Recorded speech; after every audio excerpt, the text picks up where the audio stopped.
So it's almost the time, but I want to mention, so why do we study these three different countries together in one unit or one cultural entity? That's because they are all part of Seri culture, silk production system. So when did the silk production started? In China, we can find evidence as early as 3500 BCE. Probably was naturally known, right? But then they can get something out of the cocoon.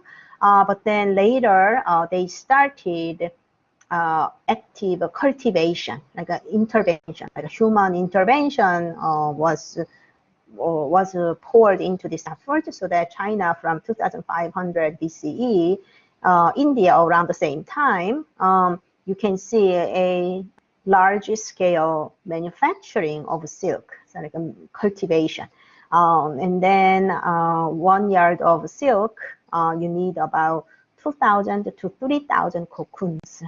So cocoons are sort of almond ball, right? Like maybe 2 almonds together. And if you could, churn yarn out of it, a very small filament kind of thread. It's not even a thread. Filaments should be combined to make a thread. Then you are going to have this kind of, these are excavated silk fabric with silk embroidery on the top. And that is 4th century BCE from Zhou dynasty. So we have these kind of archaeological evidences. Silk weaving was known in Korea from the Three Kingdoms, and it's known from Japan, also from Asuka period on. But these are first mentioned in historical document.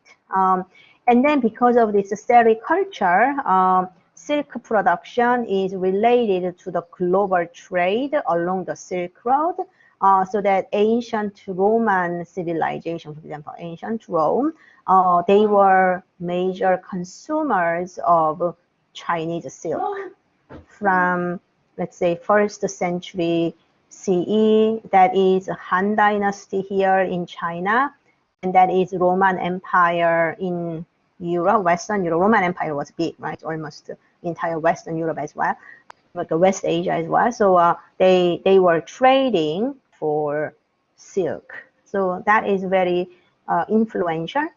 And then I'm going to stop here, but when we come back, we are going to talk about that raw ingredients that are part of clothing materials. And bamboocanvas.org is a website that I created, and it shows a lot of video documentaries. So, so these are our textbooks. If you asked what book you want to buy, look at these are exhibition catalogs. And then there is a book by Mei Hua. Okay, I'm going to be out of it.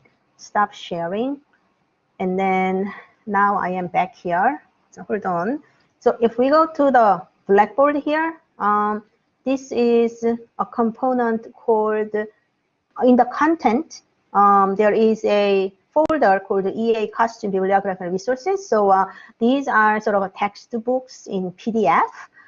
So Mei Hua Chinese clothing is available. This is, I think this is available. These are books in Chinese. Oh, the Chinese languages. Okay, sorry. The Mei Hua's Chinese clothing is available on the Amazon. So hold on, let me see. Where is Mei Hua? Oh, this book, Chinese clothing. This is short, about 200 pages long. And I encourage you to buy it if you want to buy one. I don't assign pages by pages from this book, but it's very helpful. So you may want to buy one that I want. Oh, so for Korean clothes, this asterisk, Sunny Yang's Hanbok. So this is again about 200 pages long, and it explains all those fundamental elements of Korean dress, reliable information. So that's one book that you want to buy. And then Japanese, there are so many books, but Japanese clothing, if you go to museums resource page, you can get a lot of information. So I didn't ask you to buy anything, but this is interesting. If you are serious about Chinese clothes, from Qing Dynasty to early modern period. This book is quite influential, but a little difficult. And then this woman, this Professor Joanna Eicher, right? I told you that she's coming to FIT to give a lecture. So people usually read this kind of book, Dress and Ethnicity, Change Across Space and Time. And it gives a lot of valuable insights how to understand dress differences among various groups. I put a lot of reading materials from this book, Encyclopedia of World Dress and Fashion. This exists as a multi-volume encyclopedia, but FIT subscribes to it as a digital encyclopedia. So if you go through FIT library link, then you can get a lot of chapters from Encyclopedia of World Dress and Fashion. So this is really reliable information. So those two you can pay attention. Other books are mostly exhibition catalogs. And then what's her name? There is a professor from Parsons. What was her name? It will come to me. There is another book on Cheongsam, like it's another name for Qipao. That book is really good. So I'm going to draw your attention to that book. And if you're interested in embroidery, the Cheongyong Yang's book, both of them, very important book. We have these books at FIT. Joanna Eicher is important. Kristen Guth. These people are important too. Why can't I find? And then this is Professor Kawamura's book. She also got award for this book, Japanese Revolution in Paris. It's about Yoji Yamamoto, Rei Kawakubo, those kind of designers. So we will get there eventually.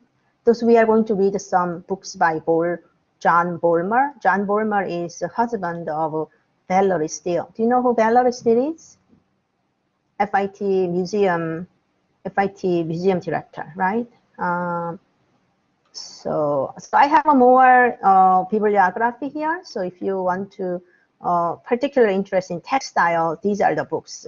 We have those books at FIT. And then online resources. So if you want to know more background information on each period, then you can use this one. And then we will have some exercise, visiting museums' digital collection. That's what we can do during the pandemic, right? So these are the museums link. So that is the end for today's lecture.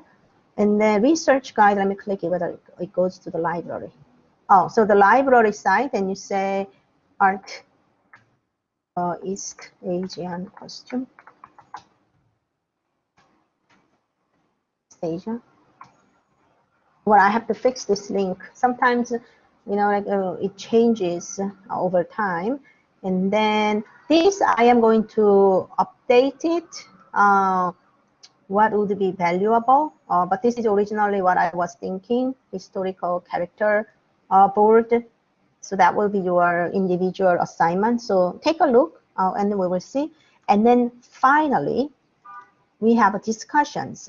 So sometimes I will have these discussions, historical character storyboards, but it didn't go well last semester. It was very difficult for people to find information on these people. So we will see how we will do this semester, but occasionally we are going to have some discussions, okay?